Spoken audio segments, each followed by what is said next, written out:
Nian est entré dans le match PK en sachant que tout le monde s'attendait à ce qu'il perde. Après tout, Wei était un berserker de niveau 3, alors que Nian n'était qu'un voleur de niveau 2. Même Tang s'inquiétait parce que le champ de bataille était une vaste prairie. Un endroit où la furtivité d'un voleur pouvait facilement être compromise. Mais Nian est resté calme.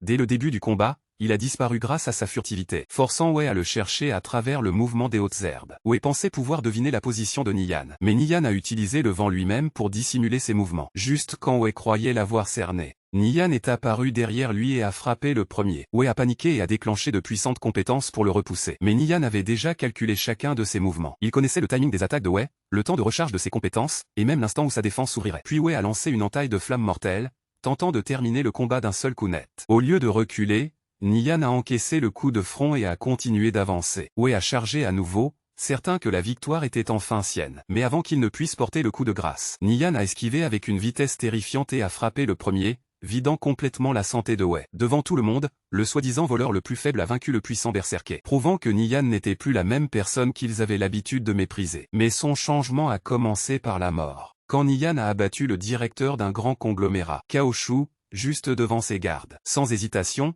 les gardes l'ont criblé de balles. Mais alors que Yan s'effondre au sol, il ne ressent absolument aucun regret, car il ne pense pas avoir fait quoi que ce soit de mal. En fait, il se réjouit que dans ce monde, tout le monde ne meurt qu'une seule fois, un point c'est tout. Yan pousse un soupir de soulagement en se disant que malgré toute la richesse de Cao, elle n'a pas pu lui sauver la vie.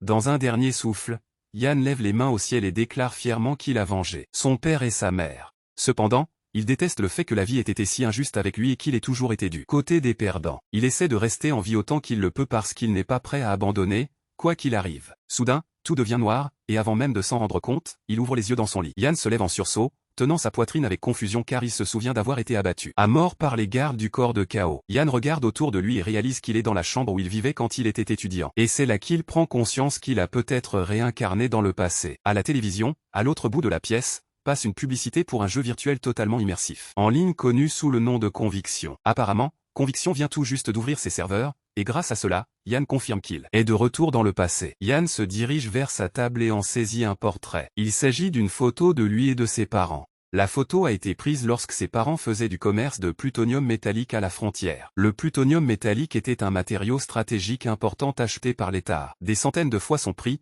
permettant à sa famille de gagner énormément d'argent. Plus tard, son père a ouvert une entreprise de fusion de métaux et sa famille est rapidement devenue riche. Cependant, cela n'a pas duré longtemps car l'année où Yan a eu 25 ans, il a également goûté aux représailles du groupe financier Xiong. Apparemment, des parents et des amis en qui son père avait confiance ont été corrompus par Cao pour de fortes sommes, et ils ont fini par trahir son père. Cela a causé de lourdes pertes à l'entreprise, menant à sa faillite. À la fin, son père s'est donné la mort, et sa mère est également tombée malade, ce qui a entraîné son décès. En raison de son milieu aisé, Yan était paresseux et ne savait rien faire, il n'avait donc qu'un seul choix, périr avec Cao, celui qui l'avait ruiné. Cependant, maintenant qu'il a une chance de recommencer, il est déterminé à ne plus rien perdre à nouveau. En parlant de conviction, c'est un jeu holographique transgénérationnel qui a changé le monde, et de nombreux groupes financiers ont fini par y investir dans les années suivantes. Le groupe financier Cao a également commencé son ascension grâce à ce jeu. En gros, Conviction est devenu le second monde de l'humanité, et dans sa vie passée, il était un voleur de niveau 180. Yan regarde son téléphone et se rend compte qu'on est le 25 juillet 2025, ce qui signifie que Conviction n'est ouvert que depuis 7 jours. Grâce à cela, Yan comprend qu'il a encore du temps car, en ce moment, le plus haut niveau dans le classement du jeu ne devrait être que le niveau 5. Puisqu'il possède les souvenirs de sa vie passée, il est convaincu de pouvoir surpasser quiconque se trouve au sommet, ce qui signifie que c'est sa plus grande opportunité de se sortir d'une situation désespérée. Yan se souvient qu'à cette époque, il lui reste encore quelques économies, suffisantes, pour acheter le casque de jeu de bas niveau. Alors que Yan s'apprête à sortir, son esprit est obnubilé par la façon dont il va se venger de Cao pour avoir détruit sa famille, et ainsi changer le cours des événements. Plus tard dans la soirée, Yan rentre chez lui avec le casque de jeu et, sans hésiter, il enfile le casque. Le casque se synchronise avec son cerveau, et il se connecte bientôt à Conviction. Dans le menu de démarrage, on lui demande de choisir son pays. Fondamentalement, Conviction est divisée en 3 factions. La faction de la lumière, loyal bon, se compose de l'Empire du Groenland et de l'Empire de Saturne. L'Empire du Groenland est un empire humain gouverné par un conseil d'anciens, et l'Empire de Saturne est une nation d'alliance tribale composée de nains, d'hommes-bêtes et d'elfes. La faction des ténèbres, loyal mauvais, quant à elle, se compose de la tribu des descendants démons et de la tribu des morts-vivants dirigée par une dictature de chefs. Quant aux peuples épris de paix, ils peuvent choisir la tribu des géants de la faction loyal bonne neutre. Après des années à farmer ce jeu sans relâche, Yan connaît toutes les compétences et quêtes de classe. Du voleur de vent sur le bout des doigts, il est donc persuadé que choisir de nouveau le voleur lui permettra d'exploiter le plus grand avantage de revivre sa vie. Après avoir choisi la classe de voleur, il est destiné à naître dans l'Empire du Groenland, et on lui demande de nommer son personnage. Yann choisit son propre nom, qui se traduit également par Flamme du Nirvana dans le jeu. Yann se retrouve rapidement dans la ville de Carol, la capitale de l'Empire du Groenland. Yann vérifie ses statistiques, qui sont encore assez basses, mais il ne s'inquiète pas plus qu'il sait tout. Yann attribue immédiatement les points qui lui ont été donnés, et les investit en force et en agilité. Il se souvient que dans sa dernière vie, il a mal réparti ses points, ce qui lui a coûté une grande partie de son temps de monter en niveau. Cependant, cette fois-ci, il est déterminé à ne pas s'engager sur la mauvaise voie. Au centre de la ville se trouve le point de téléportation de Carol qui permet de se téléporter vers diverses cités, villes et villages. Près du point de téléportation se tient un gars faisant la promotion de ces superbes dagues qui ne coûtent que 2 pièces de cuivre. Yann se souvient que dans sa vie passée, il a fait l'erreur d'acheter l'une de ces dagues avant de se rendre compte plus tard qu'il avait été arnaqué, mais il ne peut plus tomber dans le même panneau, puisqu'il se souvient comment cela fonctionne. Yann se dirige alors vers un paladin de la garde impériale de niveau 3 qui vend un livre de furtivité pour 6 pièces de cuivre. La plupart des gens s'éloignent du gars, en disant que 6 pièces de cuivre, c'est trop cher pour acheter un livre de furtivité, mais Yann est extrêmement intéressé par ce livre. Il s'approche du gars pour lui demander le prix du livre. Apparemment, la furtivité est une puissante compétence de base pour les voleurs en début de jeu, ce qui signifie qu'elle est très importante pour lui. D'après l'expérience de sa vie passée, il semblerait y avoir un coffre caché dans la zone des monstres. Chat sauvage de la ville de Thrak. La compétence contenue dans ce coffre peut grandement l'aider à monter en niveau plus vite. Puisqu'il s'agit d'une zone de monstres de niveau 5 et que la plupart des joueurs sont encore de niveau 2 à 3, personne ne devrait y être allé pour le moment. Yann propose alors un marché au gars, lui disant de lui donner le livre gratuitement et en échange. Il lui dira au farmer plus d'une douzaine de compétences de furtivité en une seule journée. Le gars n'y croit pas et en conclut que Yann essaie de l'escroquer, mais Yann décide de faire ses preuves. Yann l'invite à se calmer tout en lui disant qu'il est certain qu'il a obtenu les livres de furtivité auprès des chamans déchus dans la ville de Link. Le gars est sous le choc en entendant cela et demande à Yann comment il le sait. Yann poursuit en révélant les coordonnées exactes, ce qui surprend encore plus le gars. Il commence à se demander si c'est vrai et s'il peut farmer plus d'une douzaine de livres de compétences en une seule journée. Après avoir évalué la récompense, il décide de donner le livre à Yann, disant qu'il pourra facilement en obtenir 3 de plus tard et, sans hésitation, il échange le livre avec Yann. Yann est impressionné par sa franchise et, pour cette raison, il lui donne les coordonnées exactes où il doit aller. Le gars assure à Yann qu'il va s'y rendre immédiatement et Yann lui dit qu'il pourrait y obtenir la compétence de perception de l'oiseau de nuit,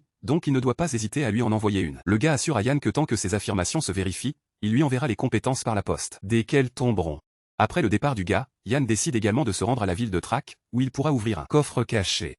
Dès son arrivée en ville, il absorbe le livre de furtivité pour l'apprendre. C'est une compétence qui lui permet d'entrer dans un état de dissimulation de présence, le rendant plus difficile à détecter. Plus le niveau de l'ennemi est élevé, plus il est facile de découvrir sa présence. Après avoir appris la compétence, Yann active sa furtivité et s'élance hors de la ville. Il se dirige directement vers la zone des chats sauvages, où se trouvent des monstres félins allant du niveau 2 à 5. Au sommet d'un arbre se trouve un coffre caché, qui est la cible de Yann. Apparemment, les coffres dans le jeu vont de blanc, argent, or sombre, jusqu'au coffre légendaire. Plus le rang du coffre est élevé, meilleurs sont les objets qu'il contient. Il s'avère que les objets dans un coffre sont fixes et une fois que quelqu'un a pris le contenu, le coffre disparaîtra. Le coffre que Yann convoite est un coffre en argent, et bien qu'il soit dans une zone de niveau 5, ce qui est difficile à affronter pour un niveau 0 comme lui, il est certain qu'il ne perdra ni expérience ou d'équipement s'il meurt. Avant de s'aventurer plus loin dans la zone des monstres, Yann active sa furtivité et se faufile à travers les monstres. Alors qu'il court au milieu des monstres, il sait qu'il doit faire attention car sa furtivité actuelle ne peut durer que 2 minutes,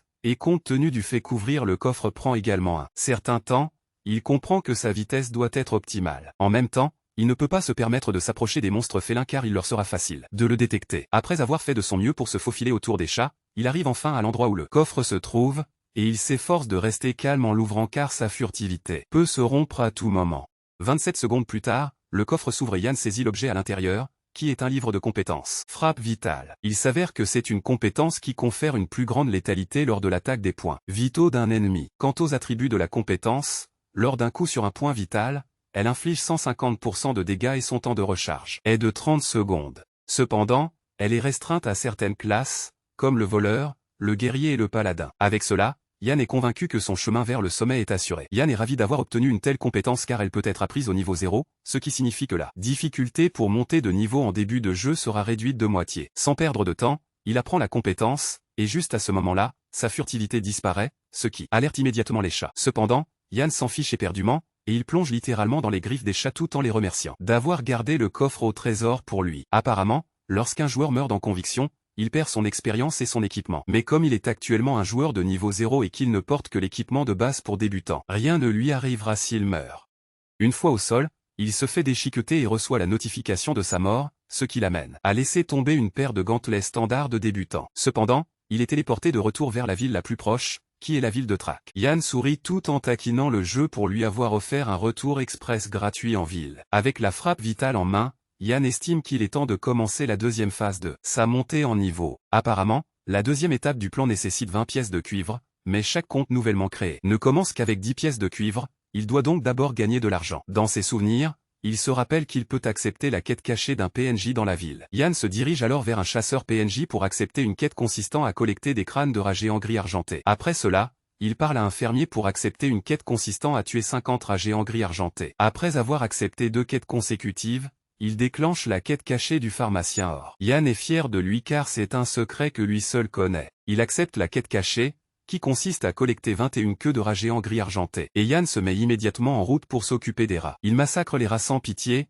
et l'un d'eux lâche même un objet, qui est une solide paire de jambières en cuir. Yann sourit car il peut tout simplement vendre ses jambières pour se faire de l'argent de poche. Après une heure à trancher des rats géants de niveau 1, Yann accomplit enfin la quête des 3 PNJ.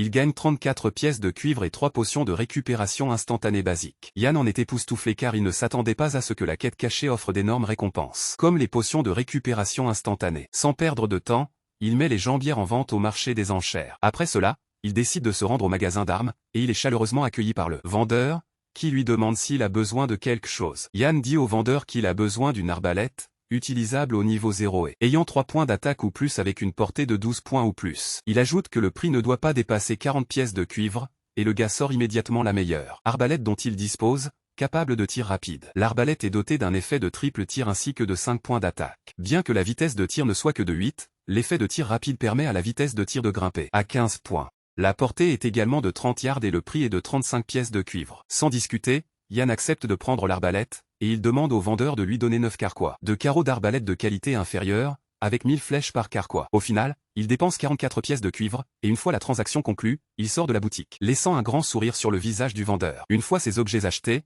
Yann estime qu'il est temps de se diriger vers la zone des monstres bisons, et il s'avère que les monstres bisons sont de niveau 8. Même le gars classé premier dans le classement ne peut pas affronter les bisons, sans parler de gérer le chef encore plus fort parmi les monstres bisons.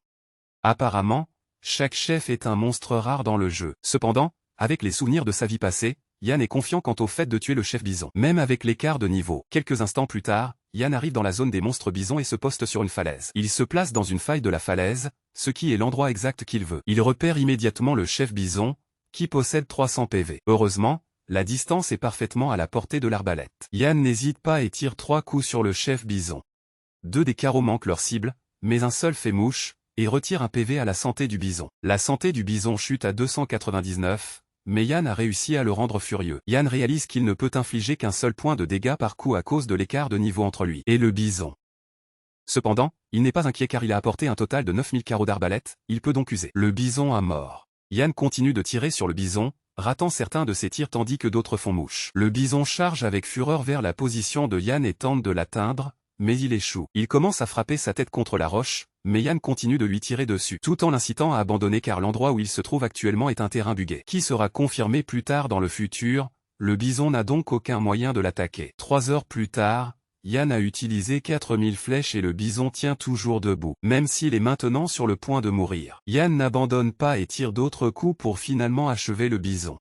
Grâce à cela, il obtient plus de 8000 points d'expérience et il monte au niveau 2. Yann est impressionné par la quantité de points d'expérience qui lui a été donnée, ce qui prouve que tuer des monstres d'un niveau supérieur au sien donne beaucoup d'expérience. Yann marche ensuite jusqu'à l'endroit où il a tué le bison pour voir ce qu'il a laissé tomber, et après l'avoir évalué, il se rend compte que c'est une dague de rang bronze. Il obtient également 5 pièces de cuivre, mais il n'est pas capable de voir les attributs de la dague. Il s'avère que l'équipement dans le jeu est divisé en équipement blanc, rang bronze, rang argent, rang or et rang légendaire. Parce que le nombre de monstres rares de rang chef, sous-élite, élite et de rang seigneur dans le jeu est extrêmement faible, seul environ un butin sur 1000 donne de l'équipement avec des attributs, ce qui rend chaque pièce très précieuse. Pour les armes de rang bronze, elles ont une attaque environ 20% supérieure à celle des armes ordinaires, et elles possèdent un attribut supplémentaire. Yann déduit que le chef bison aurait dû lâcher un équipement de niveau 5, ce qui signifie que le prix de la dague en bronze est d'au moins 3 pièces d'argent ou plus. Néanmoins, Il sait qu'il doit encore l'identifier pour voir ses attributs spécifiques en premier. Juste à ce moment-là, il reçoit une notification lui indiquant que les jambières qu'il a mises en vente ont été vendues pour 8 pièces de cuivre. De plus, le gars de tout à l'heure qui lui a donné le livre de furtivité, Flying Stone, demande à lui parler. Yann accepte de lui parler, et le gars crie d'excitation, parlant d'à quel point Yann avait raison car lorsqu'il s'est rendu aux coordonnées fournies, c'était exactement comme il l'avait dit. Il révèle que 2 livres de furtivité sont déjà tombés, et qu'il monte en niveau 2 fois plus vite qu'avant. Le gars demande à Yann s'il n'a pas été trop généreux avec les informations qu'il lui a données, et Yann lui dit de ne pas trop y penser. Il lui rappelle de lui envoyer une copie de la compétence perception du hibou de nuit quand elle tombera, et le gars lui assure qu'il le fera dès qu'elle tombera.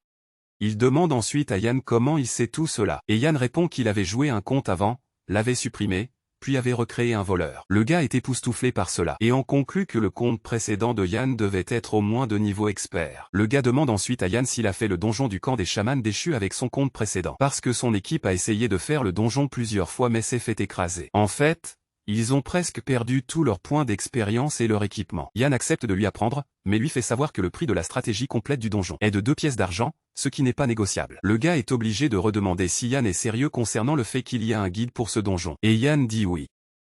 Flying Stone s'illumine de joie, assurant à Yann qu'il va convaincre leur capitaine de payer les 2 pièces d'argent. Après la rencontre avec Flying Stone, Yann se rend à Tracktown pour identifier la dague qu'il a obtenue. Il se dirige vers une évaluatrice qui lui demande ce qu'il a besoin d'identifier. Et Yann lui montre la dague. L'évaluatrice dit à Yann que cela lui coûtera 10 pièces de cuivre, ce qui choque Yann. En gros, les frais d'identification par les PNJ dans le jeu représentent généralement 5% du prix de revente de l'objet, et le prix du marché est généralement 6 fois supérieur à cela. Cela signifie essentiellement que la dague en bronze vaut au moins 12 pièces d'argent. Et curieux de savoir ce que cache la dague, Yann dit à l'évaluatrice de procéder à l'identification. L'évaluatrice fait son travail, et les statistiques de la dague s'affichent. C'est une dague en bronze avec 18 points d'attaque. Cependant, elle ne peut être utilisée que par un voleur, et pour couronner le tout, elle possède 5 points supplémentaires en force. Rien que par ses attributs de base, l'arme a près de 10 points d'attaque de plus que n'importe quelle dague ordinaire, et l'écart est suffisant pour rendre son niveau actuel invincible. Après une évaluation rapide, Yann réalise qu'il a maintenant les armes, et qu'il a également obtenu frappe vitale et santé. Cependant, il a encore besoin de la capacité qui lui permettra de durer en combat car, en tant que voleur, si l'on veut posséder une puissance de combat durable, on choisit souvent entre les compétences de pharmacie et de bandage. De plus, les potions de soins et les élixirs sont très importants en combat car ils permettent de récupérer rapidement sa puissance de combat, mais l'inconvénient est qu'ils sont chers. Bien que Yann ne s'inquiète pas pour l'argent, avec son expérience, il sait comment en gagner. Pour cette raison, il pense qu'apprendre la compétence de bandage de combat lui convient mieux. Yann se rend ensuite à la boutique de médicaments pour acheter 2 potions basiques de respiration aquatique. C'est parce que Yann en a conclu que la première chose qu'il doit faire est d'apprendre la compétence de bandage de combat. Après avoir acheté les potions, Yann se dirige vers le lac Rando. Il active sa compétence de furtivité en courant à travers le terrain, et c'est parce que certains joueurs sont actuellement engagés dans une bataille. Ici, il arrive bientôt au village des hommes-poissons, mais il doit traverser le village pour atteindre le lac Rando. Puisqu'il n'a pas 1000 personnes pour l'aider à nettoyer le village, Yann comprend que la seule façon d'avancer est d'utiliser la furtivité. C'est alors qu'il reçoit une notification à l'écran, qui est une annonce générale de la guilde du retour victorieux. Ils informent tout le monde qu'ils sont sur le point de vider la zone près du village des hommes-poissons, et quiconque s'y trouve devrait partir de son plein gré. En entendant ce nom, Yann se souvient de sa vie antérieure. Apparemment, c'est une guilde qui agit avec arrogance en s'appuyant sur son pouvoir pour intimider les joueurs. Solo, et Yann s'était rapidement retrouvé à les fuir pendant des mois. Cette fois-ci, il a l'intention de régler ses comptes lentement. En attendant, il active la compétence de furtivité. Yann s'élance à travers le village, et juste au moment où il parvient à traverser le village, sa furtivité prend fin alors qu'il entre dans le champ qui mène au lac. Il se retrouve bientôt attaqué par un mage élémentaire, qui lui lance une boule de feu. Le gars est de la guilde victorieuse, et il dit à Yann de quitter la zone car les joueurs solo ne sont pas autorisés. Après avoir évalué la situation, Yann se rend compte qu'il peut réellement affronter le gars, puisqu'il est seul. Pour combattre un mage, il n'a pas d'autre choix que d'entrer en combat rapproché avec lui, et c'est ce que Yann fait au lieu de fuir. En tirant parti des 2 secondes que le mage va utiliser pour enchanter l'explosion de flammes, Yann est capable de réduire la distance. Il enfonce sa dague dans la poitrine du gars, supprimant immédiatement 23 PV de sa barre de vie. Cela pousse le mage en arrière, et il crie sur Yann, lui disant qu'il cherche la mort parce que la zone a été prise par leur guilde. Le gars déclenche un anneau de feu qui touche Yann, mais Yann ne recule pas et avale une potion basique de récupération instantanée. Cela lui donne l'opportunité de charger plus près, et il lance une autre attaque qui retire 36 points de vie.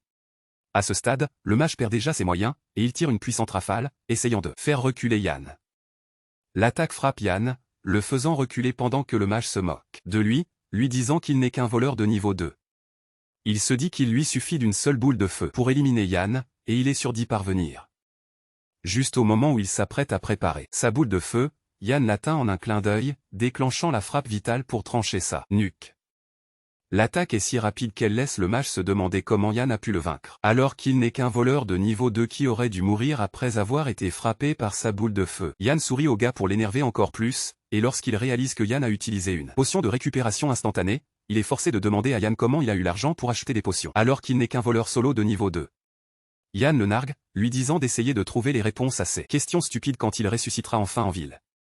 Le gars est alors téléporté en ville, et il laisse tomber son bâton en bronze, qui vaut au moins 10 pièces de cuivre. Yan comprend aussi qu'il ne peut pas rester trop longtemps sur le terrain car la guilde victorieuse sera bientôt sur son dos. Comme il l'a prédit, les autres membres de la guilde découvrent vite que leur membre est mort près du lac. Sans perdre de temps, ils se précipitent vers le lac avec Yan en vue. L'un d'eux s'élance vers Yan avec sa grande épée, visant à abattre Yan en un coup, mais Yan esquive au dernier moment. Même l'attaquant est choqué par la rapidité de Yan, et alors qu'il s'approche du lac, Yan avale la potion de respiration aquatique. Le gars le plus proche de Yan comprend qu'il essaie de s'enfuir dans le lac, et il ordonne à ses hommes d'arrêter Yan avec tout ce qu'ils ont. Ils mettent tout en œuvre pour traquer Yan, mais la survie de Yan dépend de sa fuite, et ils ne comptent pas rester là à attendre qu'il l'attrape. Yan parvient à plonger dans le lac avant qu'il ne puisse la voir. Et comme ils n'ont aucune potion de respiration aquatique, ils ne peuvent que le regarder s'échapper. Le membre vaincu ayant réapparu, il lui demande le nom de Yan, et c'est lui qui révèle qu'il s'appelle Flamme du Nirvana. Le chef de la guilde menace de mettre Yan en pièces la prochaine fois qu'il l'attrapera. Yan, de son côté, progresse toujours sous l'eau, et il trouve bientôt un coffre au trésor qui repose au fond du lac. Il l'ouvre, et obtient une perle hydrofuge d'homme-poisson, qui est un objet spécial permettant de respirer sous l'eau. Une fois la compétence activée, elle permet de respirer sous l'eau pendant 30 minutes mais à un temps de recharge de 12 heures. Même si l'objet n'est pas rare, ça ne dérange pas Yan de le prendre car c'est utile pour son niveau actuel. Soudain, des tridents dorés commencent à voler vers lui, et c'est là qu'il réalise qu'il est sur le point de s'égarer dans le repère des hommes-poissons. Il change rapidement de trajectoire car il sait qu'il n'est pas de taille face aux hommes-poissons sous l'eau. Grâce à la guilde du retour victorieux qui combat les hommes-poissons, Yan peut émerger en toute sécurité. Quelques instants plus tard, il découvre l'île du cœur du lac, qui était sa destination prévue. Dès qu'il sort la tête de l'eau, il regarde droit devant pour voir une fille aux cheveux roses au loin. Il s'avère qu'il sait qui elle est. C'est Onze Yao, et elle était sa coéquipière mage sacrée dans sa vie passée. Yan ne s'attendait pas à la rencontrer au lac. Après sa renaissance, et il s'avère que beaucoup de choses se sont passées entre eux dans sa vie passée. Puisqu'il la rencontre à nouveau, Yan pense que c'est le destin après tout. Dès que Yao aperçoit Yan, la peur s'empare d'elle car elle fuit actuellement 3 monstres. Et si Yan décide de l'attaquer à ce moment-là, elle ne pourra pas se défendre. C'est alors que Yan saute hors de l'eau pour attaquer l'un des monstres, donnant à Yao l'opportunité d'affronter l'autre. Finalement, ils parviennent à vaincre les 3 monstres, et après être sortis de l'eau, Yao remercie Yan pour son aide. Yan lui assure que c'est un plaisir de l'avoir aidé, et il se présente à elle. Yao est choquée en entendant son nom, et elle se demande si c'est le même gars qu'elle connaît à l'extérieur. Yao se présente également avec son nom en jeu, qui est Chacha, et elle demande à ajouter Yan en ami. Yan n'hésite pas avant d'accepter, et il demande à Yao ce qu'elle fait sur l'île du cœur du lac. Yao révèle qu'elle a une quête pour farmer des araignées d'eau et récolter des sacs d'eau.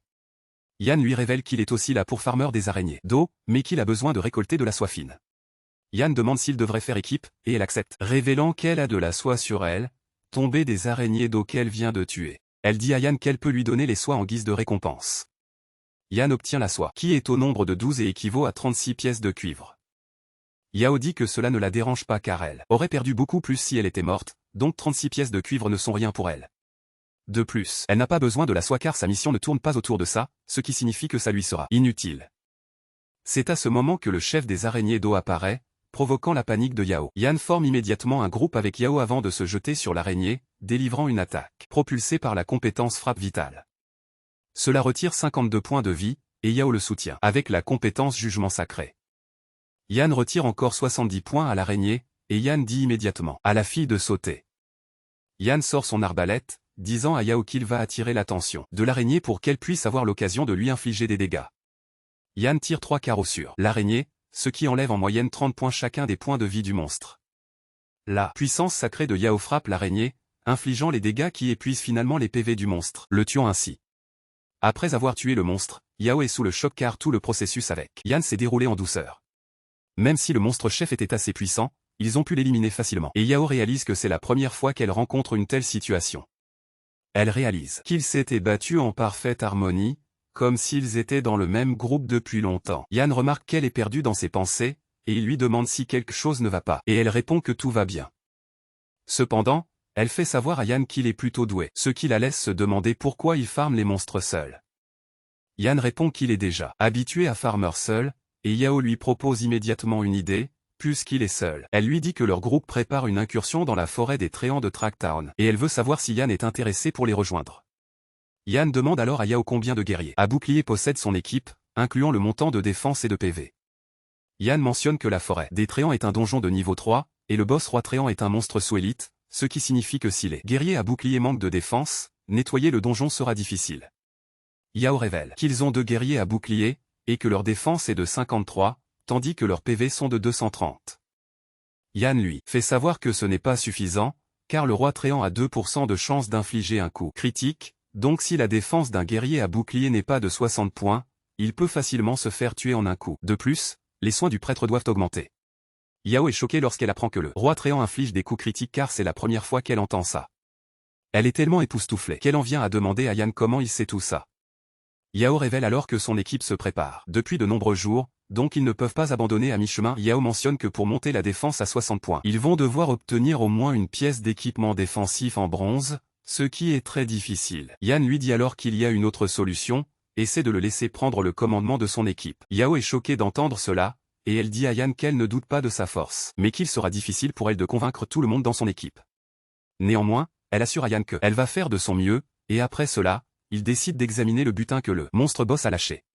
Yao choque alors Yan en utilisant sa compétence d'évaluation, et le premier ensemble d'équipements qu'ils évaluent est un équipement de mage, alors Yan le lui donne. Yao lui demande ce qu'il va prendre, et il répond que le boss a lâché un livre de compétences de voleur appelé Assassinat. Alors il va prendre ça et la soie fine. Yao est contente que Yan ait aussi eu quelque chose de bien, pour ne pas avoir à se retenir de prendre le butin qu'il lui a donné. C'est alors que le jeu informe les joueurs de se déconnecter car le jeu fermera ses serveurs dans 3 minutes.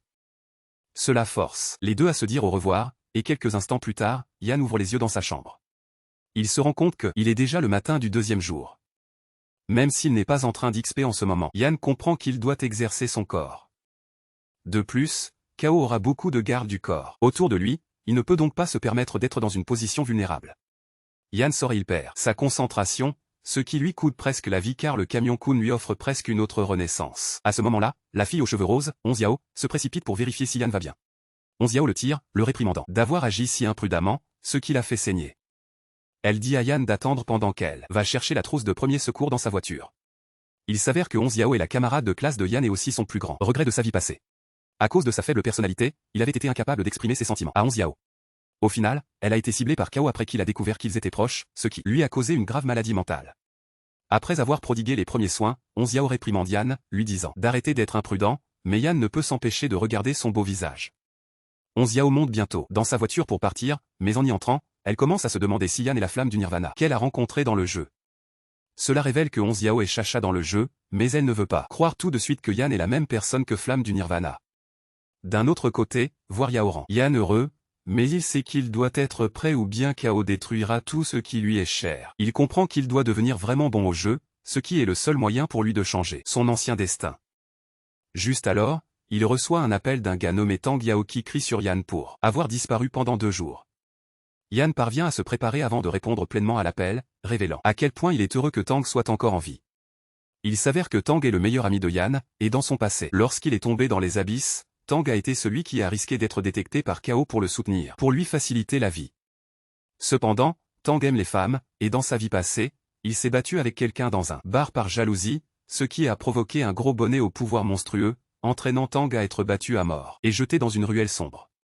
Cependant, dans cette vie, Yan n'a aucune intention de laisser cela se répéter. Quelques instants plus tard, Tang et Yan se rencontrent, et Tang le serre fort dans ses bras comme son petit ami. Il demande à Yan s'il joue au nouveau jeu, et Yan révèle qu'il est actuellement de niveau 2. Tang le félicite, lui disant qu'il a réussi à monter rapidement, et il suggère qu'il se dirige vers le PK tout en révélant qu'il est un mage arcanique de niveau 3. Apparemment, le bar PK est un club de divertissement de jeu où les joueurs peuvent utiliser leur propre personnage pour s'engager dans des combats compétitifs entre joueurs. Cependant, ce genre de combat de joueurs n'affecte pas la progression du jeu. Néanmoins, il est toujours accompagné de choses comme des paris, qui tourne généralement autour d'une ou deux pièces d'équipement du jeu. Pour aggraver les choses, Tang adore parier, mais il perd toujours. En entrant dans le bar, il tombe sur une grande gueule. Wekai, qui taquine Tang, lui demandant s'il est là pour lui distribuer de l'argent gratuitement à nouveau. Il est surpris que Yan escorte également Tang, et il provoque Yan, lui demandant s'il n'a pas été assez puni la dernière fois. Tang assure à Yan qu'il n'a rien à craindre tant qu'il est là. Mais Yan ne bronche même pas. Wei le remarque également, et il commence à se demander ce qui a changé chez Yan car il a l'air si calme. Sans perdre de temps, Tang leur dit de se lancer dans le jeu, et il suggère qu'ils parient 2 cents par partie. Wei accepte, et ils mettent tous les deux les casques pour s'engager dans la bataille. Yan comprend que Wei est un berserker de niveau 3 qui a appris la charge, ce qui signifie que toute la situation est un désavantage pour Yan. Comme si cela ne suffisait pas, le terrain pour la bataille est un terrain plat, ce qui signifie que Wei ne pourra pas esquiver. Yan conclut immédiatement que son ami va perdre le combat, et c'est alors qu'un des larbins de Wei, Shifeng, suggère qu'ils fassent aussi leur propre combat. Yan y réfléchit une minute avant d'accepter, et il fait savoir au gars qu'il ne jouera qu'une seule manche, mais il veut un gros pari. Cela énerve le gars qui crie sur Yan, lui disant qu'il va lui donner une leçon pour son arrogance. Puisqu'il a 700 sur lui, le gars suggère de fixer le pari à 700. Quelques instants plus tard, les deux se connectent pour s'affronter. Le lieu du combat est la forêt de bambou, et Yan le choque en activant la furtivité. Avant même de s'en rendre compte, Yan disparaît de sa vue, mais au lieu de figer, Shifeng se met en position défensive, attendant que Yan fasse un faux pas. Sans qu'il ne s'en rende compte, Yan apparaît au-dessus de lui, et sans avoir le temps de réagir, il est tranché à la gorge, ce qui supprime immédiatement 40 PV. Feng balance frénétiquement son épée en réaction à cela, tout en se demandant comment Yan a pu apparaître derrière lui. Avec la frappe de Feng manquant sa cible, il s'expose, et Yan l'achève avec la compétence frappe vitale. Ceux qui regardent de l'extérieur sont choqués de voir Feng perdre contre Yan si rapidement. Yan, en revanche, n'a même rien ressenti du match parce qu'il considère que jouer contre un rôdeur de niveau 2, c'est carrément de l'intimidation. Feng, quant à lui, en vient à se demander comment Yan l'a contourné si vite pour délivrer un coup fatal qui a tout terminé si rapidement. Feng commence à se demander quand Yan est devenu si déterminé car il se souvient de Yan comme du gamin soumis qu'il battait à leur guise. D'un autre côté, Tang a perdu contre Wei 2 fois, mais Yan n'est pas surpris. Tang dit avoir perdu car Wei avait obtenu une aura anti-magie, mais Yan lui fait savoir que ce n'est pas aussi puissant qu'il le pense. Il lui dit que tant qu'il chronomètre bien la libération de la magie, combattre un berserker comme Wei est plutôt simple. Tang est d'accord avec lui, mais il est surpris de voir à quel point il en sait. Alors qu'il est occupé à demander à Yan où il a appris ses nouvelles connaissances, Yan sort une liasse d'argent pour frimer. Feng est furieux quand il voit cela, et il crie sur Yan, lui demandant pourquoi il est si arrogant à ce sujet. Il se précipite vers Yan, cherchant à le frapper à la tête pour lui donner une leçon, mais Yan attrape facilement son bras et l'écrase violemment au sol. Il s'avère que Yan a suivi un peu d'entraînement dans sa vie passée afin de pouvoir affronter facilement KO. Tang est choqué en voyant son ami jeter Feng au sol comme si de rien n'était. À ce stade, les autres larbins commencent à craindre que Yan ne les tabasse. S'ils font un faux pas, Wei remarque également que Yan est maintenant une personne différente d'avant. Les autres veulent intervenir, mais Wei les arrête. Wei lui demande comment il a pu battre Feng, et Yan révèle qu'ils n'ont joué qu'une petite manche, mais qu'il était plutôt faible. Wei demande ensuite à Yan s'il est intéressé par de jouer une partie avec lui, et Yan répond qu'il le peut, mais qu'il ne le fera pas si les enjeux sont trop faibles. Wei répond qu'il est prêt à parier 1000 par partie, et il veut qu'ils en fassent 3 au total. Tang proteste contre cette décision, rappelant à Wei qu'il est un berserker de niveau 3, alors que Yan est un voleur de niveau 2. Cependant, Yan l'interrompt, disant à Wei qu'il n'accepterait de jouer avec lui que pour 3000 par partie. Wei accepte car il ne croit pas que Yan ait ce qu'il faut pour renverser la situation. Tang, de son côté, craint que Yan ne se perde lui-même, et il lui demande aussi s'il a 3000 à parier. Yan répond qu'il ne les a pas, c'est pourquoi il veut que Tang les lui prête. Tang n'hésite pas avant de prêter l'argent à son ami, et une fois tout réglé, ils entrent dans le jeu. Ils se retrouvent sur un terrain plat, et Tang panique car cela va désavantager Yan, puisqu'il est un voleur, et qu'il aurait besoin de se cacher. Wei dit à Yan qu'il est d'accord pour changer de terrain s'il pense que celui-ci ne lui est pas favorable, mais Yan lui répond que ça ira. Yan dit à Wei que la prairie convient très bien, et sans plus tarder, il active sa furtivité. Yan disparaît, laissant Wei essayer de découvrir où il se trouve. En se déplaçant, Yan comprend que l'herbe révélera sa position, et que Wei pourra déduire ses mouvements grâce à l'herbe. Pour éviter cela, Yan comprend qu'il devra utiliser une force extérieure. Quant à cette force extérieure qu'il va utiliser, Yan choisit le vent, et pendant qu'il se déplace, le vent brouille sa piste, rendant difficile de voir sa trace sur l'herbe. Wei suivait déjà Yan jusqu'à ce que cela arrive, et finit par le perdre de vue. Pour empêcher Yan de s'approcher, il balance son épée frénétiquement, mais il ne touche rien. Wei commence à transpirer car c'est la première fois qu'il affronte un voleur qui utilise la compétence de furtivité à un niveau aussi expert. Soudain, le vent s'arrête, et à ce moment-là, Yan était déjà derrière Wei, mais il décide d'attendre que le vent reprenne avant de passer à l'action. En même temps, Wei comprend que Yan se déplace lentement en mode furtif pour éviter toute faille dans son plan. D'après les calculs de Wei, il pense que Yan est actuellement devant lui, mais il découvre vite son erreur lorsqu'Yan le frappe par derrière, lui retirant 35 PV sur ses 165 PV. Wei hurle de frustration et balance avec colère sa grande épée pour repousser Yan. Yan parvient à bondir en arrière pour éviter d'être touché, tandis que Wei se demande à quel moment Yan est apparu dans son dos. Wei recourt alors à une approche plus violente en déclenchant une attaque tourbillon qui touche Yan, réduisant ses PV de 9 points. Cependant, Yan ne s'en inquiète pas car il pense déjà à l'étape suivante. Il sait que les deux compétences que Wei vient d'utiliser lui causeront un temps de récupération d'environ 1 seconde, ce qui est suffisant pour lui ouvrir la voie vers la victoire. Yan se précipite alors vers Wei avant que celui-ci ne puisse relever son épée du sol, et il lui assène un coup fatal dans la poitrine pour lui enlever pas moins de 96 points, laissant les spectateurs stupéfaits. Avec seulement 34 points restants, Wei lance frénétiquement une entaille de flammes, parfaitement dirigée vers le cou de Yan dans le but de l'achever une bonne fois pour toutes. En voyant cela, Tang panique de peur car il sait que son ami est perdu s'il est touché par l'entaille de flammes. Yan sait également que Wei essaie de lui enlever son avantage au corps à corps en utilisant cette entaille de flammes, mais Yan ne s'inquiète pas car il survivra même s'il est touché par l'attaque, puisque ses PV sont encore élevés. Yan décide de rester solide et encaisse le coup tel quel, perdant plus de 50 points de vie. Cela énerve Wei, et il crie sur Yan, lui demandant comment il a l'audace d'encaisser sa compétence. Wei devient agressif et se jette sur Yan avec une compétence de charge, ce qui terrifie Tang car s'il est touché, il sera étourdi. À ce stade, les larbins de Wei sourient déjà, croyant que le combat est terminé. Cependant, Yan esquive la frappe grâce à son agilité folle, et Wei étant très exposé, Yan profite de l'occasion pour s'abattre sur lui infligeant un coup fatal qui vide complètement ses points de vie. Yan a également été touché, mais cela lui est égal, puisqu'il a frappé le premier et a atteint son but, qui était d'éliminer Wei. Yan gagne le match, et les hommes de Wei se prennent la tête sous le choc, tandis que Tang saute de joie. Les hommes de Wei n'arrivent pas à croire que leur patron vient de perdre, et ils sont encore plus choqués que Yan connaisse si bien la compétence du berserker. Wei retire le casque de jeu avec la prise de conscience choquante qu'il a réellement perdu. Tang se précipite vers son ami pour célébrer sa victoire avec lui, même en tant que voleur de niveau 2. Yan essaie de rester humble, disant que c'était que de la chance, et Tang lui demande de lui apprendre à jouer un mage arcanique, puisqu'il semble qu'il connaisse beaucoup de choses sur le jeu. Yan accepte d'apprendre au gars tout ce qu'il sait, et tandis que Wei s'approche de Tang lui demande s'il n'est pas prêt à admettre sa défaite, mais Wei le rassure qu'il va accepter la défaite.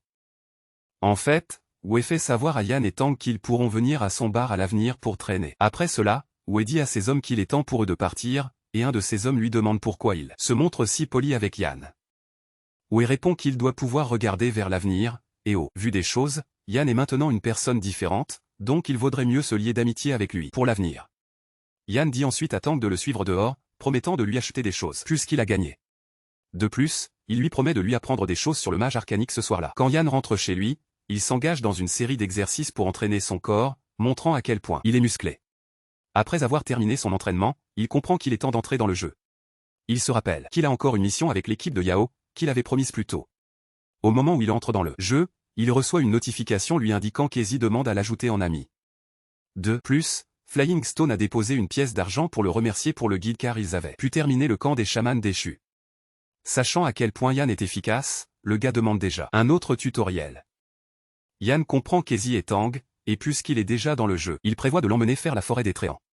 Cependant, il n'a pas l'intention de vendre le nouveau guide que Flying Stone vient de demander car cela ne ferait qu'éveiller les soupçons. Il se dit qu'il vaudrait mieux attendre que l'équipe de Flying Stone ait échoué plusieurs fois, pour ensuite attendre un bon prix pour le vendre. Yan décide que la première chose qu'il va faire est de régler cette histoire de quête cachée. Il s'approche ensuite du médecin, qui lui demande combien de soies il a collecté, et il répond qu'il a 30 soies. Le médecin le remercie de sa générosité et décide de lui enseigner une compétence tout en lui donnant 30 soies fines en retour. On demande à Yan s'il veut apprendre la compétence intermédiaire de bandage de combat, et Yan accepte sans hésiter car c'est exactement pour ça qu'il a accepté la quête cachée. Yan apprend immédiatement la compétence, qui nécessite 10 soies, et il semble que chaque bandage de combat peut restaurer 20 PV. L'action de la compétence dure également 10 secondes et peut être interrompue après 3 secondes. Elle peut aussi être utilisée sur des coéquipiers. En apprenant la compétence, on lui dit qu'il reste encore 80% de taux de complétion sur la quête cachée. Yan est choqué quand il voit que la quête n'en est qu'à 20% et se demande si c'est une quête en chaîne. Le médecin lui dit qu'il a encore besoin de plus de soie, et c'est là que Yan confirme qu'il s'agit d'une quête en chaîne. Juste à ce moment-là, Yao le contacte, lui disant qu'ils se sont déjà rassemblés et qu'ils l'attendent. Yan l'assure qu'il arrive, et se dirige vers le point de téléportation de la ville, où Tang l'attend. Tang attend depuis un bon moment jusqu'à ce que Yan apparaisse derrière lui, et il dit à Tang qu'il l'emmène combattre le roi des Tréants. Quelques instants plus tard, il trouve l'équipe de Yao, et la chef d'équipe Yulan est également présente. Tang est époustouflé par les deux magnifiques jeunes femmes, qui viennent d'apparaître, entraînant finalement sa vraie personnalité dans le jeu. Yao dit à Yan qu'elle a passé beaucoup de temps à essayer de convaincre Yulan de tout ça, donc il n'a pas le droit de tout gâcher devant tout le monde. Pendant ce temps, le voleur de vent de l'équipe, Shenbo, a l'air insatisfait. En posant les yeux sur Yan, Yulan voit bien qu'il a l'air d'un type correct, et Yan lui assure qu'il a confiance pour terminer la forêt des Tréants. Cependant, il fait savoir à Yulan qu'il va être le capitaine de l'équipe et que tout devra se faire selon ses directives. Comme on pouvait s'y attendre, Shen intervient immédiatement, demandant à Yan pourquoi ils sont censés lui faire confiance car il ressemble à quelqu'un qui n'y connaît rien et pourrait causer l'anéantissement de leur équipe. Yulan est obligé de rappeler à Shen que c'est ce dont ils avaient convenu avant de venir à la réunion. Shen répond, condamnant Yulan pour avoir pris la défense d'un inconnu. Yulan l'ignore et se tourne vers Yan, s'excusant en son nom. Yulan dit qu'elle va créer l'équipe pour que tout le monde puisse la rejoindre. Cependant, Yan lui dit qu'elle devra obéir à ses ordres en permanence, et si quelqu'un est mécontent, ils pourront régler leur compte avec lui une fois tout cela terminé. De plus, il leur fait savoir qu'ils sont libres de partir à tout moment s'ils ne sont pas d'accord avec ses ordres. Cependant, il leur dit que si quelqu'un joue de mauvais tours ou cause l'anéantissement de l'équipe, il sera impitoyable avec lui. Yulan crée alors une équipe pour que tout le monde la rejoigne, et une fois dedans, Yulan leur dit qu'ils doivent tous suivre les instructions de Yan comme si c'était les siennes. Elle leur assure que si quelqu'un fait des coups bas en douce, il n'aura plus sa place dans son équipe. Shen rejoint l'équipe à contre-cœur, même s'il ne le veut pas. Yan s'adresse alors à l'équipe, leur disant que leur but est le même, c'est-à-dire terminer le donjon de la forêt des Tréants, et il les exhorte à ne pas compliquer les choses pour l'équipe. Il leur assure que si la moindre erreur se produit à cause d'un mauvais commandement de sa part, il est prêt à les dédommager de 10 pièces d'argent. L'équipe est choquée d'entendre ça, poussant Yulan à demander à Yao où elle a trouvé un type aussi audacieux. Yao dit avec confiance à Yulan qu'elle est à peu près sûre que Yan peut faire le travail comme elle le lui avait dit plus tôt. Après cela, Yan dit à tout le monde de donner son nom et ses stats. Il commence par les guerriers au bouclier de l'équipe, et le gars eau bouillante se présente, révélant qu'il est le tank principal de l'équipe. Les autres s'avancent également, lui donnant leurs stats. Une fois qu'ils ont tous terminé, Yan commence à leur dire le type de potion qu'ils vont devoir acheter. Ils sont choqués d'entendre ça car les potions sont assez chères. En fait, s'ils terminent la forêt, il sera difficile pour eux de rentabiliser cet argent, et Shen intervient rapidement, disant que Yan n'y connaît vraiment rien. Shen dit que c'est une mauvaise idée de dépenser leur argent en potions juste pour terminer la forêt des Tréants. Tang soutient son ami, taquinant Shen, lui demandant s'il est tout simplement trop fauché pour acheter des potions. Cela met Shen en colère, mais Tang ne se retient pas pour le rabaisser davantage. Yao s'approche alors de Yan, lui demandant s'il est nécessaire d'acheter autant de potions, car ils ne pourront pas récupérer cet argent. Yan lui assure qu'elle va comprendre le moment venu, car l'achat de ces potions n'est certainement pas un gaspillage d'argent. Il s'avère que ce qu'il veut terminer n'est pas le niveau de difficulté normal, mais le donjon de difficulté expert, le plus élevé, ce que ils ne savent même pas encore. Voyant que l'équipe est réticente, Yulan est obligé d'intervenir, disant à l'équipe d'acheter les potions exactement comme Yan l'a dit. Une fois que tout le monde a fini d'acheter les potions, il se dirige vers le donjon. En arrivant sur place, Yan dit à l'équipe de l'attendre pendant qu'il active le donjon. Il pose sa main sur la pierre et prononce les mots magiques pour activer le donjon. Une fois activé, on lui demande de sélectionner une difficulté et il choisit la plus élevée, qui est la difficulté de niveau expert. À cet instant, l'équipe est téléportée dans le donjon et on les informe qu'il s'agit d'un donjon de grade expert. L'équipe panique en voyant cela, car il pense qu'il n'y a aucune chance qu'il termine un donjon aussi difficile. Yulan prend un moment pour y réfléchir, et elle comprend qu'il n'y a aucun moyen que quelqu'un comme Yan ait fait une telle erreur de débutant, ce qui signifie que Yan avait prévu de conquérir la difficulté de grade expert dès le début. Shen, qui voulait déjà faire des histoires, intervient, accusant Yan d'essayer de les tuer pour leur faire perdre des points d'expérience. Yan lui dit simplement qu'il est libre de partir. Il est mécontent, et avant que Shen ne puisse s'énerver, Yao l'interrompt, rappelant à Shen que Yan est un ami qu'elle a invité. Yao dit à Shen de s'en prendre à elle au lieu de cibler Yan, et cela laisse Shen sous le choc car il ne s'attendait pas à ce que Yao prenne la défense de Yan. Yan dit ensuite à l'équipe que le grade expert n'est pas vraiment difficile car c'est juste 30% plus élevé, et que cela demande un peu plus de défense de la part des guerriers au bouclier. Il ajoute que le roi des Tréants a quelques changements, mais qu'il leur dira le moment venu. Yulan est surprise de la façon dont Yan dit tous assis légèrement car dans un donjon, un petit écart comme 1% de PV pourrait causer l'anéantissement de l'équipe, sans parler d'un écart entier de 30% de PV. Yulan se demande alors d'où ce gars tire sa confiance, et Yao demande aussi à Yan s'il est sûr de son coup. Yan lui fait savoir qu'elle n'a pas à s'inquiéter car il n'y aura aucun problème. D'un autre côté, Shen observe attentivement pour voir comment Yan compte commander tout le monde pour terminer un donjon de grade expert. Soudain, le Tréant commence à attaquer et Yan les exhorte à être prudents car ils sont entrés dans la portée d'attaque du monstre. Comme le Tréant attaque avec des lianes, il leur dit de se disperser sur les côtés. Tout le monde suit ses instructions, mais Shen se montre têtu, ce qui fait qu'il se fait attraper par une liane. Il hurle, suppliant qu'on le sauve avant qu'il ne soit écrasé à mort. Yan passe alors à l'action en donnant des ordres à l'équipe. Tout le monde suit les instructions, et une fois que le Tréant est vaincu, Shen parvient à se libérer. Il s'écrase au sol de douleur, tout en accusant Yan d'avoir laissé le Tréant l'attraper exprès car il avait sûrement repéré le Tréant à l'avance, mais ne l'a pas prévenu. Yan lui dit d'arrêter ses bêtises car ils ont tous les deux découvert le Tréant en même temps et même le guerrier au bouclier a pu l'esquiver, mais un voleur comme lui a été trop lent pour bouger, ce qui est bizarre. Tang se joint à lui, disant à Shen d'arrêter de blâmer les autres alors que ses compétences sont plutôt nulles. Tang dit qu'il aurait été préférable de prendre n'importe quel voleur dans la rue car il serait certainement meilleur que Yan. Yulan dit également à Shen d'arrêter de se ridiculiser car ça va beaucoup trop loin. Shen veut continuer à se disputer, mais Yan lui dit d'arrêter car il est temps d'avancer. Il mentionne qu'il y a de nombreux pièges posés par les elfes noirs dans la forêt des Tréants, et il va dégager le passage. Yan se moque de Shen, lui disant qu'il est sur le point de lui apprendre à jouer le voleur. Sans perdre une minute de plus, Yan se précipite à travers la forêt, dégageant un passage pour ceux qui arrivent derrière lui. Yan repère tous les pièges qui se trouvent sur le chemin avec des coupes précises, laissant les membres de l'équipe complètement époustouflés. Même Yulan n'en croit pas ses yeux de voir un voleur agile en pleine action car l'efficacité de Yan en matière de désamorçage de pièges est de premier ordre. Shen intervient, disant qu'il n'y a rien de spectaculaire dans ce que fait Yan puisqu'il peut faire la même chose. Sa première tentative finit en désastre alors qu'il tombe dans un piège où il perd presque la vie. Heureusement, Yan l'attrape juste à temps pour le remonter. Yan se paie sa tête, lui disant qu'il est le pire voleur qu'il ait jamais rencontré, mais Shen soutient que c'est Yan qui lui a tendu un piège car il avait clairement vu le piège et l'avait simplement ignoré en passant. Tang réprimande le gars, lui disant qu'il est un idiot ingrat parce qu'il serait certainement mort si Yan ne l'avait pas sauvé. Yan rappelle au gars que c'est lui qui a marché sur le piège de lui-même et qu'il ne l'a pas poussé dedans. Yan dit à Shen que cela signifie simplement qu'il n'est pas digne d'être un voleur, et Shen décide de devenir agressif. Shen sort sa dague et se précipite vers Yan, exigeant un duel, mais Yan attrape facilement la dague. Yan repousse facilement le type, lui disant que un duel avec lui serait de trop, donc il ferait mieux d'appeler quelques personnes de plus pour l'aider. Yulan intervient rapidement, disant à Shen d'arrêter ce qu'il est en train de faire car il a clairement marché sur le piège lui-même, donc il n'a pas le droit de passer sa colère sur Yan. Yao ajoute que Shen devrait être reconnaissant que Yan lui ait sauvé la vie, et Yao exprime sa déception envers le gars. Shen essaie encore de discuter de tout ça, tout en rappelant à ses coéquipiers qu'ils étaient ensemble avant que Yan n'arrive, et qu'ils ne sont donc pas censés prendre sa défense. Le guerrier au bouclier dit à Shen de la fermer car Yan n'a rien fait, et c'est Shen qui s'en est pris à lui.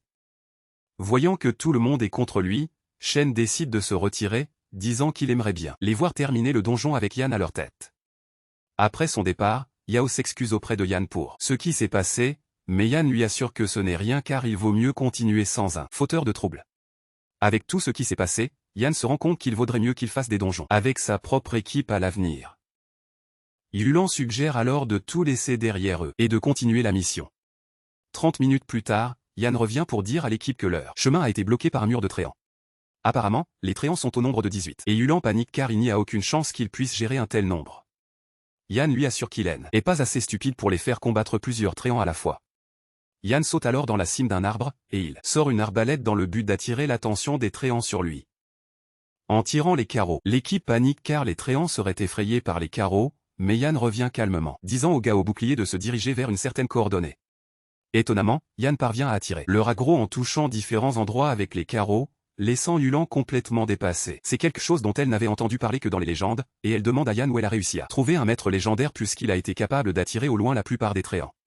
Yulan qualifie cela d'énorme test pour la vue et l'agilité d'un voleur, que même les voleurs d'élite des classements trouveraient difficile à réaliser. Elle mentionne que le taux de survie de leur équipe aurait augmenté d'au moins 30% s'ils avaient eu Yan dès le début. Même Yao n'arrive pas à croire que Yan soit aussi incroyable.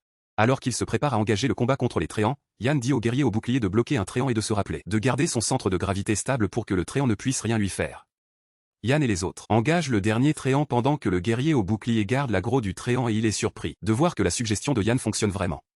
Quelques instants plus tard, ils parviennent à abattre le tréant qu'ils combattaient et détournent leur attention vers celui que le tank maintient au sol. Étonnamment, le tréant vaincu laisse tomber un butin, qui est un gantelet de mage. L'équipe est époustouflée par cela car ils ne s'attendaient pas à ce qu'un donjon de grade expert lâche de l'équipement de façon si désinvolte juste en tuant 2 tréants. Yulan le confirme, disant que lorsqu'ils ont fait la forêt des tréants de grade facile, ils n'ont vu aucun équipement que ce soit. Yao félicite Yann, lui demandant comment il sait tout ça. Yann lui rappelle alors qu'il a déjà promis de mener l'équipe pour terminer le donjon de grade expert. Yann dit ensuite à l'équipe qu'il est temps d'utiliser la même méthode pour achever les tréants du donjon. L'équipe parcourt le donjon avec confiance en utilisant la même méthode, qui s'avère très efficace. À peine 20 minutes plus tard, ils avaient rassemblé beaucoup de butins qu'eux-mêmes. L'équipe n'aurait jamais cru pouvoir obtenir. Pendant ce temps, Yann remarque qu'ils sont observés par des yeux étranges dans le noir, mais il garde cette information pour lui. Yann leur assure que ce n'est que le début, leur disant que les rendements de niveau expert de la forêt des tréants sont bien supérieurs à ce qu'ils voient actuellement. Yann suggère qu'ils se reposent un peu avant d'avancer. Quand il est finalement temps pour eux de bouger, Yann leur dit qu'ils iront vers l'ouest, mais Yulan proteste subtilement, disant que l'ouest est une impasse d'après ce qu'elle a entendu. Cependant, Yann leur assure qu'ils n'ont rien à craindre car il va les mener au bon endroit tant qu'ils le suivent. Il s'avère qu'il les conduit vers une intrigue secondaire cachée à l'intérieur du donjon. Quelques instants plus tard, ils trouvent un homme jouant de la flûte au loin, et Yann est le seul à savoir qu'il est le gardien de la jungle. Apparemment, les humains et les tréants vivent ensemble pacifiquement sous sa direction, mais sortis de nulle part, des sectateurs noirs sont apparus dans la forêt des tréants. Les tréants ont échappé à tout contrôler, ont commencé à tuer des humains, ce qui explique pourquoi le Conseil des Anciens du Groenland a délibéré et prévu d'entrer personnellement dans la forêt des tréants pour mener une croisade contre le roi des tréants. C'est en gros l'histoire du donjon de la forêt des tréants. Alors qu'ils s'approchent du vieil homme, il les exhorte à rester à l'écart car les tréants de la zone tueront tous les humains sur lesquels ils mettront la main. Il continue en disant que les tréants deviennent encore plus puissants à la tombée de la nuit, grâce au clair de lune. Yann ignore son avertissement et présente ses respects au vieil homme, s'adressant à lui comme le berger des tréants, lui disant qu'ils sont venus pour éradiquer les tréants et les traduire en justice. Cependant, le vieil homme n'est pas d'accord, disant que ceux qui méritent la mort sont les villes bêtes des souterrains, car ce sont elles qui devraient être jugées. Il mentionne que ce sont elles qui ont volé sa flûte tout en se cachant dans les ténèbres. C'est à ce moment-là que Yulan réalise que Yann est en train de déclencher une intrigue cachée, ce qui l'amène à se demander comment il a pu trouver un PNJ aussi bien caché. Yulan est forcé de demander à nouveau à Yao où elle a trouvé Yann. Yao répond avec désinvolture qu'elle ne sait même pas ce qui se passe. D'un autre côté, Tang est également époustouflé car il ne sait pas à quel moment son ami est devenu si bon à ce jeu. Il s'avère que la clé pour vaincre le roi des tréants de grade expert consiste à déclencher l'intrigue. Yann continue en disant au vieil homme qu'il est d'accord avec lui car il a remarqué les types maléfiques dès son entrée dans la forêt. Le vieil homme l'attrape en entendant cela, et dit à Yann que les 2 elfes sont ceux qui ont volé sa flûte, ce qui a plongé les tréants dans le chaos. Le vieil homme révèle alors la poussière d'apparition qu'il a développée, expliquant qu'elle perturbera leur état de dissimulation. Il dit à Yann de tuer les elfes et de reprendre sa flûte pour qu'il puisse vaincre le roi des tréants enragés. Il s'avère que la poussière d'apparition révèle toutes les créatures cachées dans un rayon de 30 mètres, et qu'elle dure pendant 20 secondes. Après avoir obtenu l'objet nécessaire, Yann dit à l'équipe de le suivre. En utilisant une liane, Yann descend en rappel le long de la falaise, et les autres suivent. Alors qu'il s'approche d'une grotte, Yulan demande à Yann s'il a pu trouver les elfes noirs que le vieil homme a mentionnés, et Yann répond par l'affirmative. Une fois qu'il s'enfonce un peu plus dans l'entrée de la grotte, Yann s'arrête complètement et dit qu'il est temps pour eux d'attraper les elfes noirs. Yao lui demande comment il sait où se trouvent les elfes noirs, et Yann répond que les elfes les suivent depuis le tout début. Yao regarde autour d'elle avec confusion car elle ne voit rien, mais Yann sent déjà la présence des elfes derrière eux. Yann dit à l'équipe qu'ils doivent finir le travail tout de suite, sinon il leur sera difficile d'attraper les elfes car ils sont assez insaisissables. Au moment où il s'enfonce plus profondément dans la grotte, et que Yann réalise qu'il n'y a plus d'échappatoire, il pulvérise la poussière dans l'air, découvrant finalement les elfes dissimulés. Voyant que leur couverture a été compromise, les elfes tentent de s'enfuir de peur, mais ils sont bloqués par Tang et le guerrier au bouclier, qui était en embuscade. Les elfes réalisent qu'ils n'ont d'autre choix que de se battre, et ils se jettent sur les deux, mais Tang frappe l'un d'eux avec sa boule de feu. Le reste du groupe arrive alors sur les lieux pour aider.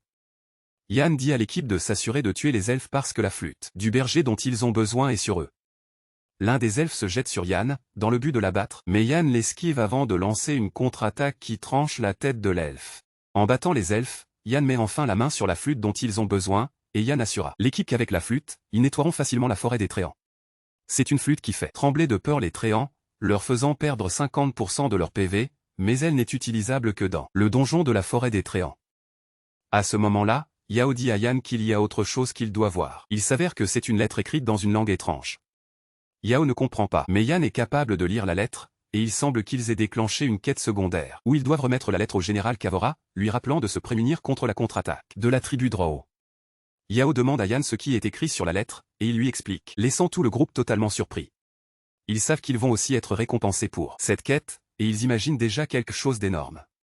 Yan donne la flûte au tank, lui disant que ce sera lui qui l'utilisera le moment venu, puisqu'il est le tank de l'équipe. Le gars est choqué quand il réalise que la flûte donne 300 PV supplémentaires, ce qui signifie qu'il n'a rien à craindre face au roi des Tréants.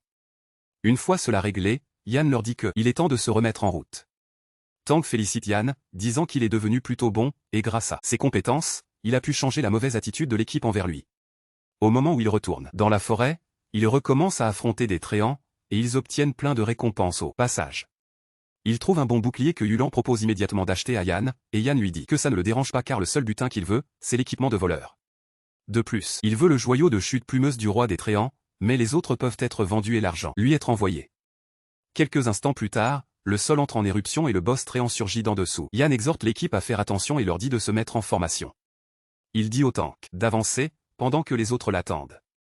Le chef des Tréants est trop coriace avec ses 10 000 PV. Le roi des Tréants libère son aura, disant à Yan et son équipe qu'il va les tuer. Il lance une grosse liane sur Yan qu'il parvient à esquiver, mais le monstre continue de l'attaquer. Le reste de l'équipe regarde Yan esquiver facilement les attaques qui lui sont lancées, les laissant en admiration. Une fois que Yan pense avoir attiré l'attention du monstre, il dit au tank de procéder au plan.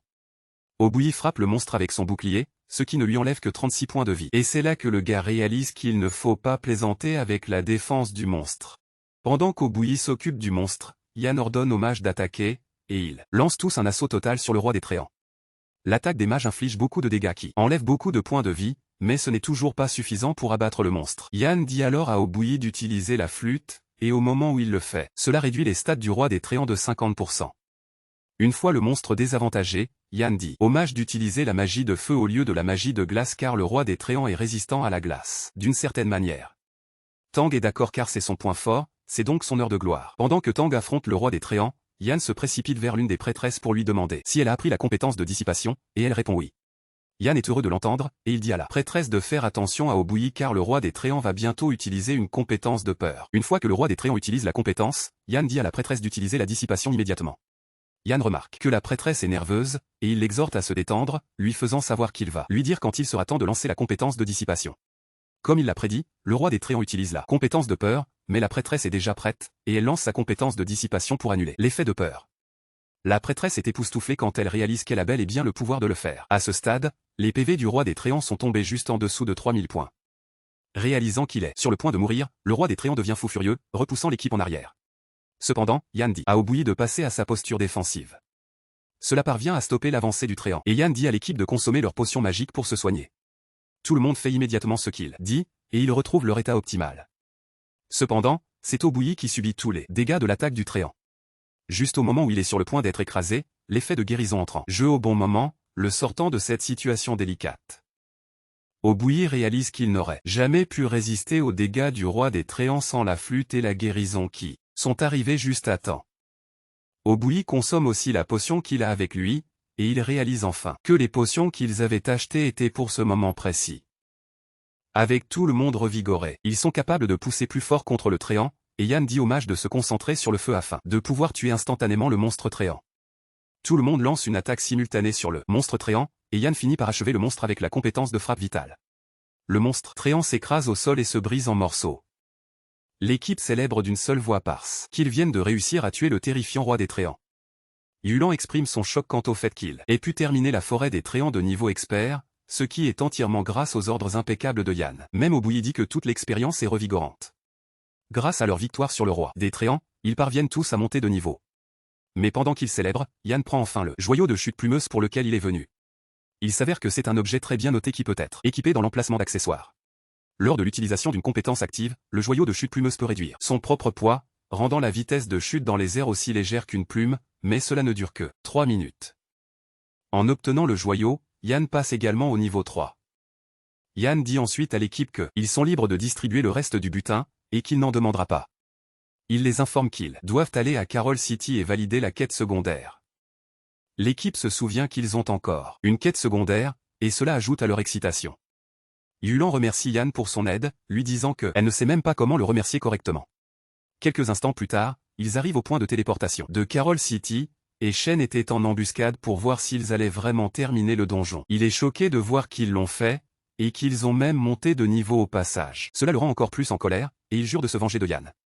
Yan et son équipe se dirigent ensuite vers la caserne, où ils rencontrent un seigneur de guerre, Kavoro. Kavoro leur demande ce qu'ils veulent, et Yan révèle qu'ils ont attrapé 2 elfes noirs dans la forêt des Tréants. Il mentionne qu'ils ont pu obtenir des informations concernant la forteresse de Hilton, et en lisant la lettre, Kavoro est époustouflé. Il félicite Yan, lui disant qu'il leur a été d'une grande aide, c'est pourquoi ils vont préparer une récompense pour lui.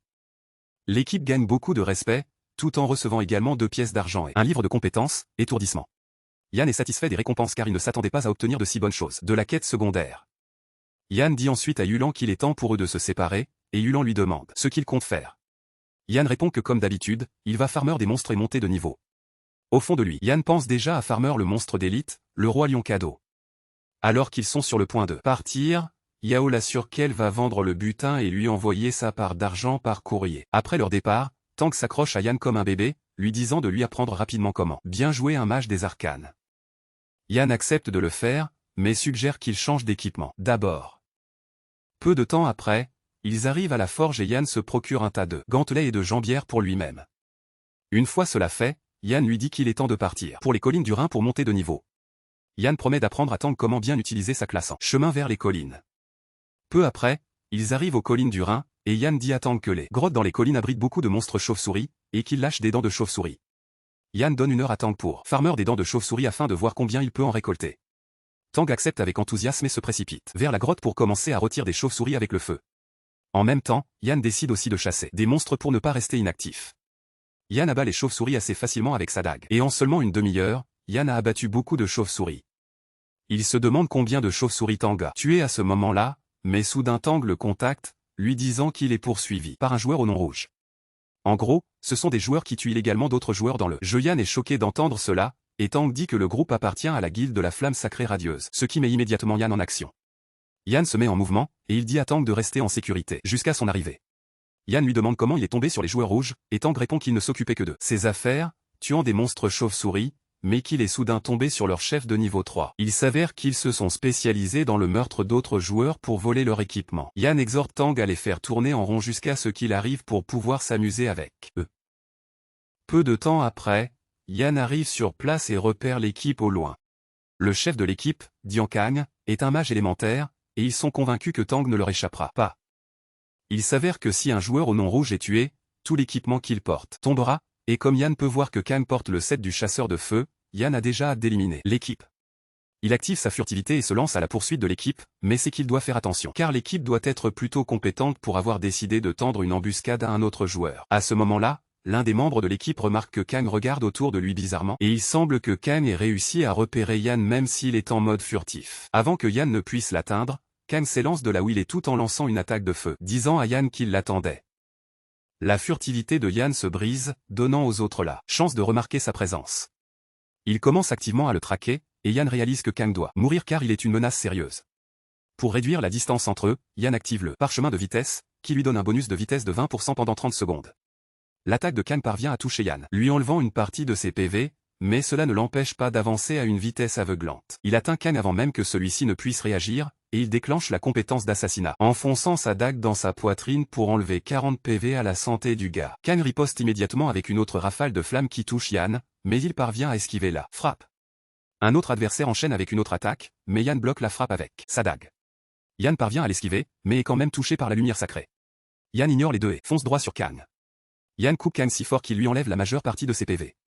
Voyant à quel point Yan le repousse, Kang crie sur ses sbires, leur disant de l'aider. Ses sbires lui disent qu'ils ne peuvent pas le rattraper à cause de sa vitesse. Yan atteint finalement Kang, et il délivre une frappe vitale qui finit par tuer Kang. Il gagne un point de prestige grâce à cela, et plus son prestige est élevé, plus il est facile de recevoir des quêtes où il peut profiter de réductions. De plus, tout l'équipement de Kang est tombé, mais avant que les sbires de Kang ne puissent le récupérer, Yan obtient le set du chasseur. Le gars avec la grande épée donne un coup à Yan, le forçant à reculer. Yan commence à s'enfuir, et les sbires le poursuivent car ils savent qu'il est faible en santé. Une fois qu'il y a un peu de distance entre eux, Yan active le bandage de combat pour récupérer ses PV. Au moment où ses PV reviennent au stade optimal, Yan se retourne vers les deux qui le poursuivent. Avec une agilité folle, Yan abat l'épéiste avec la compétence de frappe vitale avant de changer de position derrière lui. Il le coupe par derrière, forçant le gars à bondir en arrière pour essayer de mettre de la distance entre lui et Yan. Cependant, cela ne l'aide pas car Yan sort son arbalète et tire 3 coups sur le gars. Le gars réalise que ses PV sont sur le point de s'épuiser, et il se retourne pour tenter de s'enfuir. Cependant, Yan se rapproche de lui en un rien de temps, l'abattant par derrière. Le gars lâche son butin, et Yan l'obtient aussi. Yan se tourne ensuite vers le prêtre, qui panique déjà car il est le seul restant. Il supplie d'être épargné, mais Yan n'est pas sur le point de le laisser partir, lui rappelant qu'il s'amusait bien quand il l'a frappé avec la lumière sacrée. Après avoir vaincu le prêtre, Yan obtient également son équipement, et Yan est content d'avoir obtenu le set du chasseur de feu, qui est un objet en bronze. Il prévoit de donner à Tang le set du chasseur de feu, puisqu'il utilise la magie du feu. Et pour les autres, Yan prévoit de tout vendre. Il contacte ensuite Tang, lui demandant où il est, et Tang lui révèle ses coordonnées exactes. Yan assure à Tang qu'il va se précipiter vers lui tout de suite. À ce moment-là, Tang reçoit une notification indiquant que Yan a le set du chasseur de feu pour lui, et Tang hallucine sous le choc. Il demande à Yan où il a obtenu le set, et Yan révèle qu'il l'a obtenu de l'un des gars qui l'a tué. Tang est en admiration devant l'impressionnante performance de son ami. En fait, il est prêt à mourir à ce moment-là, parce qu'il a mis la main sur un bon butin.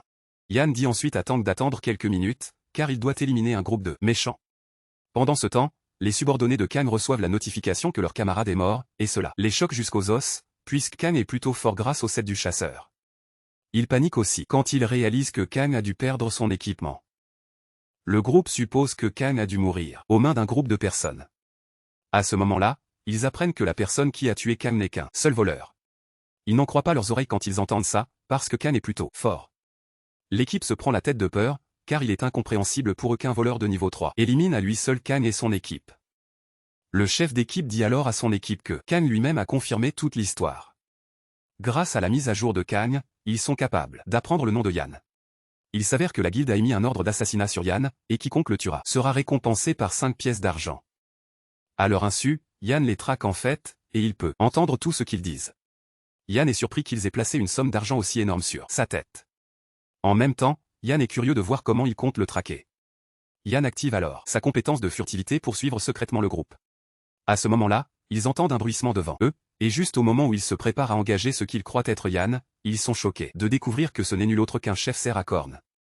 C'est aussi un gros problème auquel ils doivent faire face à ce moment-là, mais cela offre à Yan l'occasion parfaite de se faufiler sur eux. Le chef du groupe, qui est un tank, se précipite vers le cerf et exhorte son équipe à le soutenir. Il bloque le chemin du cerf, tandis que les autres frappent le cerf à plusieurs reprises, réduisant ses points de vie. Pendant ce temps, les mages fournissent un soutien de l'arrière, et soudain, l'un d'eux est abattu. Yan lance des attaques rapides qui tranchent les deux, et même quand l'un d'eux essaie de boire une potion, Yan le coupe net, lui supprimant la tête avant qu'il n'ait la chance de le faire. L'autre est abasourdi, et Yan en profite pour s'en prendre à lui, mais le gars bloque l'attaque de Yan avec son bâton. Pendant ce temps, le chef de l'équipe remarque qu'ils ne reçoivent pas d'amélioration par derrière. Et quand il se retourne pour évaluer la situation, il réalise qu'ils sont pris en embuscade par Yan. Puisqu'ils sont attaqués sur 2 fronts, le chef d'équipe suggère qu'ils achèvent le cerf avant de s'en prendre à Yan. Pendant que l'équipe est occupée à s'occuper du cerf, Yan a achevé leur soutien, et à ce stade, il se retrouve face à l'équipe. Cependant, il comprend que le trio restant est composé de combattants de mêlée, et même s'il ne leur reste pas beaucoup de santé, c'est plus risqué qu'une situation de 1 contre 1. Le chef d'équipe est furieux quand il réalise que Yan a déjà tué 5 membres de leur guilde, et il dit à ses coéquipiers qu'il a appelé des renforts, donc ils ont juste besoin de tenir un peu.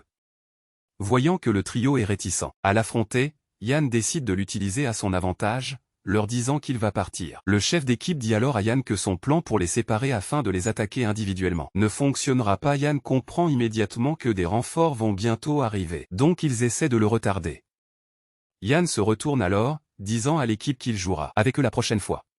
Il s'enfuit, forçant le trio à le poursuivre pour essayer de l'empêcher de s'échapper, puisque les renforts sont déjà en route.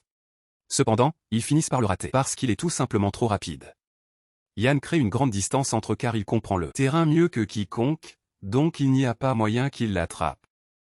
Une fois échappé, il décide d'entrer dans la grotte où Tang se cache. En un rien de temps, il arrive là où Tang se cache et il le choque en apparaissant soudainement de nulle part. Yan lui dit alors de mettre rapidement le set du chasseur de feu, qu'il a obtenu de Kang. Sans hésitation, Tang le met, et il reçoit immédiatement un buff, ce qui impressionne Yan car il pense que Tang a enfin le bon équipement pour relever des quêtes de donjons de haut niveau avec lui. Il s'avère qu'il y a un coffre au trésor en argent dans la grotte des araignées et c'est là que Yan veut qu'il se dirige. Yan se met en mouvement, tandis que Tang le suit par derrière. Il dégage le chemin avec son arbalète et ses carreaux, éliminant les araignées assez facilement.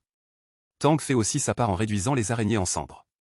Tang est tellement impressionné par son nouvel équipement car il lui permet d'abattre des monstres qui sont même d'un niveau supérieur au sien. Avec leur travail d'équipe incroyable, ils sont capables de traverser la grotte jusqu'à atteindre enfin la grotte où se trouve le trésor. Tang est surpris et demande à Yan comment il sait qu'il y a un trésor là-bas, et il ment en disant qu'il l'a vu en passant alors qu'il le cherchait. Tang dit alors à Yan qu'il y a un problème parce qu'ils n'ont pas la compétence de crochetage, mais Yan l'assure que ce n'est pas un problème puisque le jeu a été développé avec soin. Yan révèle qu'à côté d'un coffre au trésor, il y a toujours une clé pour l'ouvrir, et soudain, le chef des araignées se montre. Tang panique quand il voit le monstre géant parce que c'est un monstre de niveau 5 et il commence à demander à Yan quel est le plan. Yan répond simplement que le plan est simple et qu'il consiste à tuer le chef. Tang acquiesce et lance une énorme boule de feu sur l'araignée. Quand Yan réalise que son ami utilise effectivement la magie du feu, il sourit car il comprend qu'ils ont une chance, puisque l'araignée est faible face au feu.